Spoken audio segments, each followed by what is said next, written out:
Magandang buhay po sa ating lahat mga kakwentuhan, and welcome to Papa Jo's Vlog Kakwentuhan.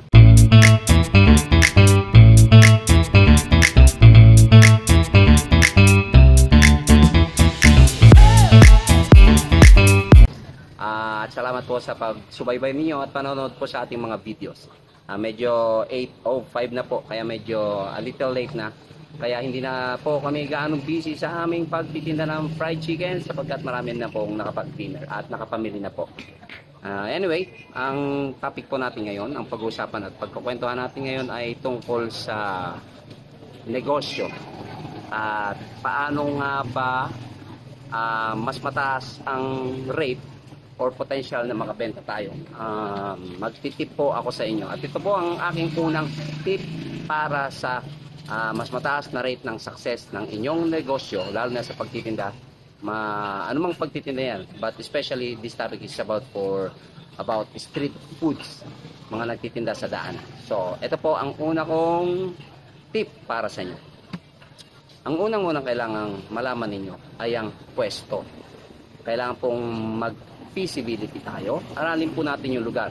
Bago po ako nagtinda dito sa isang lugar na pinagtitindahan ko, hindi ko na lang po babanggitin ang lugar, although alam nyo naman po ito, ay inaral ko po itong lugar ng almost 3 buwan po yata halos. Every week ay nagpupunta po ako dito sa lugar na to at tinitingnan ko po ang flow ng tao. At talaga naman pong napakaraming tao sa lugar na to.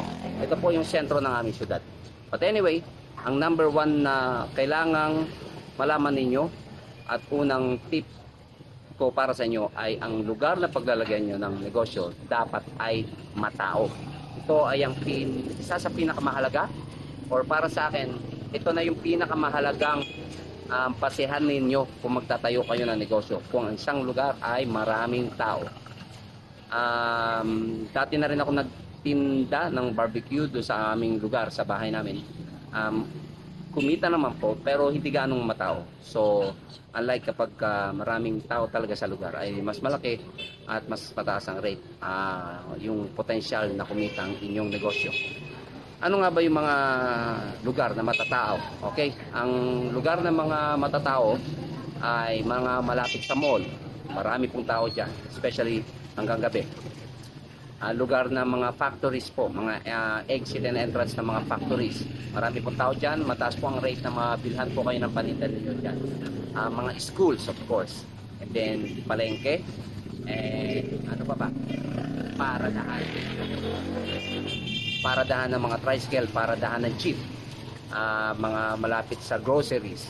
So, yan po ay ilan pa lang sa mga lugar na guaranteed na matatao. Kung may mga ideas po kayo ng iba pang lugar na matatao, pwede nyo po i-comment yan para makadagdag ideas po sa mga gustong magnegosyo. Mostly po talaga kapag ang lugar ay hindi matao, ay siyempre po ay mababa ang chance na kumita tayo at mabentahan tayo. Member po ako ng isang fried chicken group, no? And then may mga post ko doon na mga umiiyak, wala akong benta, matumal. At ang tanong nung iba namang nag-comment sa akin, matao ba? At ang sagot niya ay hindi, daanan lang. So talagang isang malaking factor po na ang paglalagyan natin ng business ay kailangan ay matao. Mataas na po yung rate ng sales natin. Rate ng sales, hindi ko po sinasabing 100%, pero napakataas po ng rate na maaaring kumita at maging successful ang ating negosyo. So yan po ang una kong tip sa inyo. Kung kayo po ay magtatayo ng negosyo, dapat po ang lugar ninyo ay matao. Hindi na po yung hahanapin ka pa ng tao, kundi yung tao po ang hanapin mo kung nasaan. At malaki ang chance na magtagumpay ang anumang business mo pag maraming tao. Yun lang po ang unang tip ni Papa Jo para sa Papa Jo's Vlog Kakwentuhan. Maraming salamat po. Mag-ingat po kayo. And God bless you. And Jesus loves you. Bye-bye.